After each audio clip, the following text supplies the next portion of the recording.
toda esta experiencia.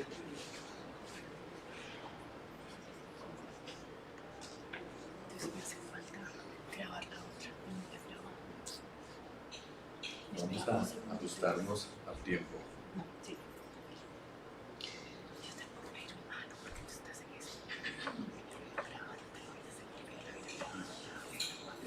Entonces recordemos solamente algunas cosas básicas, porque no todos acá somos eruditos en la tiroides, pero sí recordemos que de las funciones de la glándula tiroides pues son formar sus hormonas tiroideas, que están caracterizadas por la cantidad de yodo y los átomos de yodo que tienen ellas, y además de eso entonces ellas van a tener algunas acciones que son genómicas y no genómicas, y eso es lo que va a permitir que yo esté en un estado más eutiroideo. Ya nos hablamos de la fisiología entonces de la glándula tiroides, pero cuando uno habla entonces de las alteraciones, entonces uno las pudiera clasificar por tamaño, que sería el FOSIUS, en donde ya estábamos hablando de lo que es el déficit de yodo. En cuanto a la función, el hipo o el hipertiroidismo, eso pues es una paciente claramente con una enfermedad de Graves, o si yo tuviera uno o varios nódulos, y lo que nos atañe acá entonces es básicamente el carcinoma de tiroides, cuya manifestación principal pues es un nódulo tiroideo usualmente. Y cáncer que es clasificado o catalogado como la neoplasia endocrinológica más frecuente que tenemos. Creo que es muy pequeño para que lo miráramos, pero aquí lo que dice es que cómo la clasificamos el cáncer de tiroides, entonces lo clasificaríamos como en los medulares, de los cuales tenemos los esporádicos, los familiares, y entre los familiares los MEN2, 2A y 2B, ¿no es cierto? Y los de origen folicular, lo que llamábamos también, aparte, los no medulares, para poder hablar de lo que son el carcinoma papilar, el folicular como tal, el carcinoma de células de Corpus, el pobremente diferenciado, el anaplásico, otros tipos de tumores, y cada uno de ellos dentro de los esporádicos o familiares. Y lo que nos atañe acá pues básicamente serían los papilares, el foliculares y si acaso el anaplásico.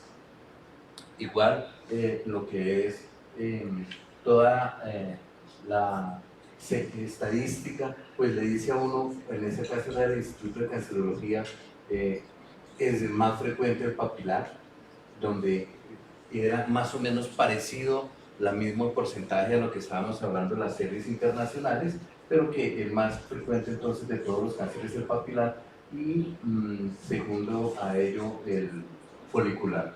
Cuando uno mira las series de Estados Unidos y mirando entonces series y recolectando todos los casos, porque hablamos de una patología que es una patología que viene interaccionada o está interactuando en cuanto al déficit de la cantidad de yodo y el bocio interrelacionado con otros bociógenos y otros factores que producen cáncer. Entonces, pues sí, definitivamente los cánceres son más frecuentes los papilares, mucho más frecuentes en las mujeres que en los hombres, y mucho más frecuente en los blancos contra los no blancos. No quiero tener aquí problemas. Entonces, el primer punto es ese, sí, claro, más de las mujeres y mucho más de los blancos. Y ya hablando entonces de otros tipos de patología, entonces como si acá están las mujeres y en estas barras los hombres, pero es mucho más frecuente el cáncer a medida que va pasando la edad del paciente, 15, 55, más de 65 años. Igual también, en este caso para las mujeres, que digamos cae en cuanto a lo que es la sexta y la séptima década de la vida, pero como desde el 99, digamos, hasta el 2008, que es esta serie, pues cómo se va aumentando, digamos, en algo lo que es la incidencia, y cómo las variedades, definitivamente la variedad que más se está haciendo más frecuente del cáncer es el papilar a medida que pasan los años. ¿Por qué entonces uno dice, por qué es que se está aumentando el cáncer de tiroides, por lo menos este cáncer diferenciado, lo que explicamos así como papilar y folicular? Pues tenemos básicamente dos puntos, o porque sí es real, ¿no es cierto? Porque hay muchos más tumores, la incidencia o se encuentra mucho más tardía, pero o porque lo que pasa es que el tumor está haciendo un aumento aparente básicamente porque lo detectamos más precozmente, porque hemos enseñado y aprendido a que las manifestaciones son los nódulos, tenemos que diagnosticarlos antes, muy precozmente, porque palpamos más la tiroides, porque tenemos más ecografía, porque la ecografía cada vez es mejor, porque sabemos más de hacer ecografía,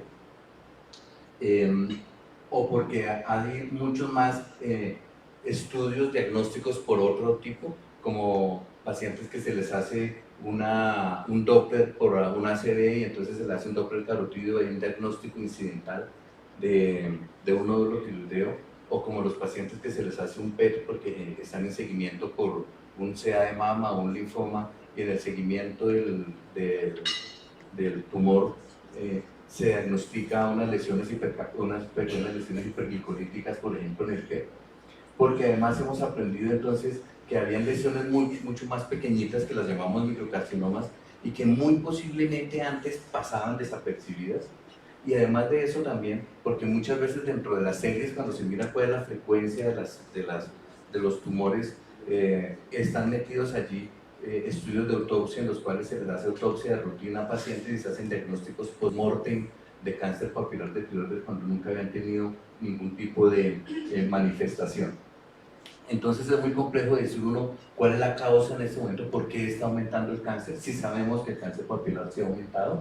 Y cuando entonces uno dice, en esos estudios ya un poco más recientes, entonces le dicen a uno cómo va aumentando y cómo van aumentando algunos tipos de cánceres, y en este caso la tiroides, cómo va aumentando el número de casos, y el promedio de incremento anual es mucho más alto o mayor para el tiroides que para otros tipos de cáncer, por ejemplo la próstata. Claro, aquí las mujeres casi no les da cáncer de próstata, pero sí. Entonces, por ejemplo, este promedio y cómo aumenta todavía más en las mujeres con un número de casos muchísimo mayores cada vez. O sea, la prevalencia y las tendencias que tenemos y lo que tenemos estimado dentro del número de cánceres de tiroides no para, sino sigue en aumento todavía. Cuando uno los compara con otros tipos de tumores, desde el 2010, lo esperado para el 2030, la tiroides es esa grisecita clarita, y claramente se ve que tiene una tendencia muchísimo mayor que el de otros tipos de cánceres, que tienden a disminuir o que se mantienen más o menos estables. O sea que tiene una prevalencia y tiene una inclinación mayor. Sin embargo, a pesar de tener una mayor prevalencia, una mayor incidencia esperada, la mortalidad para la tiroides sigue siendo más o menos parecida.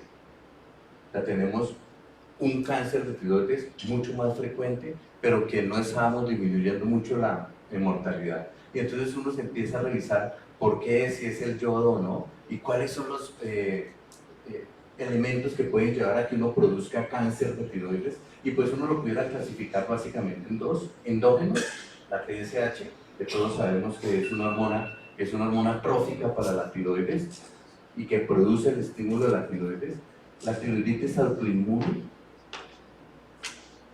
y, ¿por qué no?, resistencia a la insulina y hiperinsulinismo secundario versus los exógenos, dentro de los cuales pues está muy claro cuál es el papel de los rayos X, los procedimientos, la radioterapia aparte, y otros tipos de sustancias como son los nitratos, los cambios de vida, todos los disruptores endocrinos, todos los contaminantes que en mucho no tenemos claro qué tanto pueden participar en la génesis del cáncer. Desde ese punto de vista, uno puede analizar un paciente que va aumentando la prevalencia de yodo, de cáncer, que se aumenta la yodación en la sal y que tiene otros tipos de contaminantes, saber cuál es el papel real del yodo en el cáncer de tiroides es muy complicado. Y estamos pues igual acostumbrados a ver esas lesiones allí. Y pues llegamos entonces a donde tenemos que tener un valor que es un valor aceptado como suficiente o adecuado para que tengamos una concentración urinaria a través de una ingesta diaria por día de yodo, y que además de no solamente el yodo, pues que tenemos algunos alimentos que pueden contribuir hacia el pool de yodo.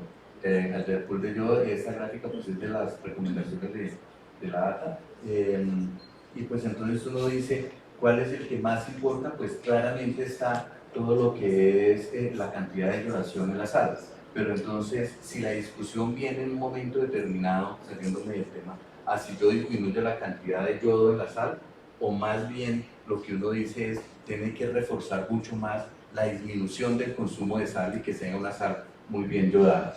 Las gráficas que mostró el doctor entonces Iván Darío, cuando tiene déficit o exceso, ¿no es cierto?, el balance de yodo en las diferentes edades, hasta los 5, hasta los 12, y las mujeres en su edad fértil, qué prevalencia tienen de aumento de toxicidad en niveles que podemos catalogar como supranormales o suprafisiológicos de yodo. Y entonces uno ya empieza a revisar cuál es el impacto real de este yodo en las comunidades, y los clasificamos o los diferenciamos en cuanto al papilar y al folicular. En esta serie, que es de las más viejas, que por eso la traigo, que es un artículo del 96, aquí estas son las mujeres y estos son los hombres. Estas son las que tienen déficit de yodo y estos son los que tienen suficiencia de yodo, y no hay una diferencia grande. Entonces, en los pacientes que tienen suficiencia de yodo, por lo menos en todos esos países, y se comportan muchos en otros igual, no hay diferencia ni para hombres ni para mujeres desde el 1958, en este caso fue hasta el 81, que fue el estudio cuando se lo publicado.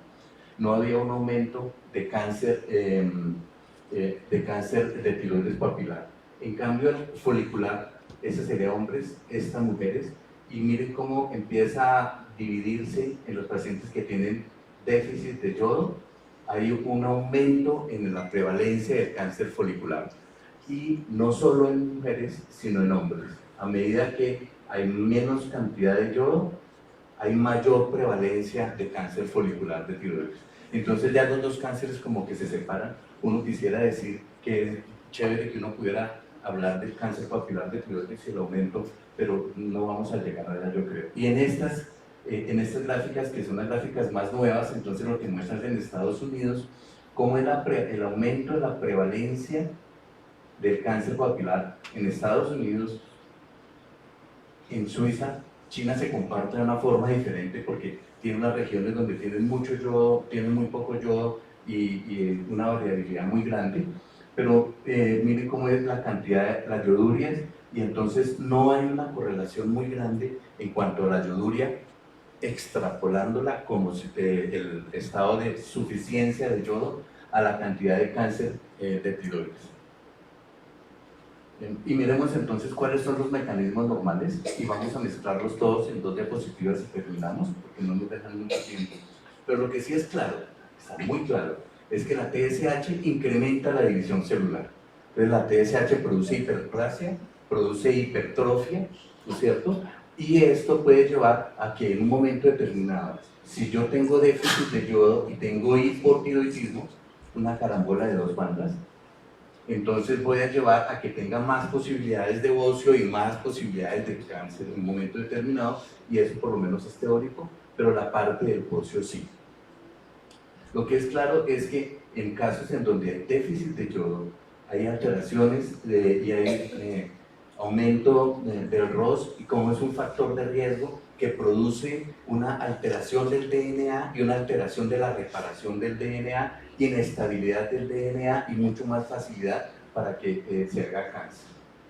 Cojámonos entonces por lo menos en cuanto a lo que son las más frecuentes alteraciones genéticas o mutaciones que hay. En el cáncer papilar de tiroides, que sabemos todo el BRAF, que es de lo más frecuente y lo que más nos llama la atención, en cáncer papilar de tiroides yo tengo mutaciones entre el 29 y el 83% de los casos.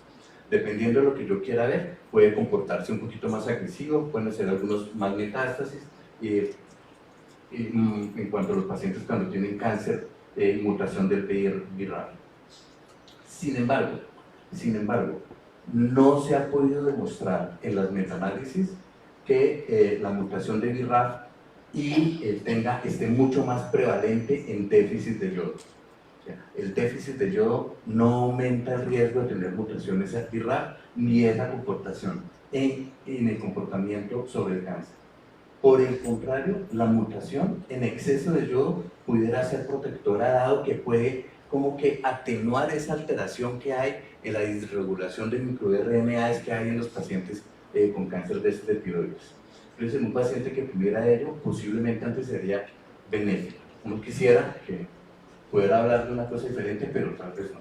El otro punto allí, por lo menos en papilar, es que también el red PTC pudiera ser protector en exceso de yodo, las otras de las mutaciones frecuentes en el papilar, a través posiblemente de una desregulación, una mejoría otra vez en la expresión de receptores de NIS, y que pudiera hacer que se comportara diferente, que fuera diferente, y luego pacientes antes pudieran ser protectores.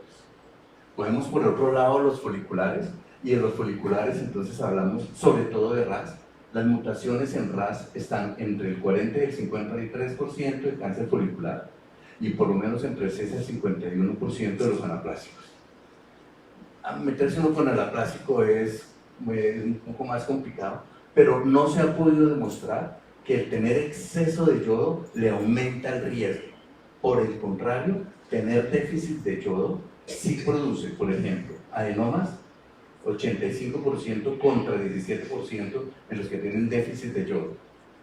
Hay mutación de BRAF. Y cáncer foliculares, 50 en los que tienen déficit de yodo versus 10% en los que no tienen déficit de yodo. Entonces, el tener déficit de yodo lo que le da es antes más riesgo del cáncer folicular, pero no no le da riesgo en cuanto al exceso de yodo. El déficit de yodo sí. La conclusión es esta: el déficit de yodo es un factor de riesgo para cáncer de tiroides, sobre todo folicular y posiblemente anaplásico. No podemos establecer todavía una relación muy clara y directa entre el exceso de yodo y el cáncer papilar de tiroides.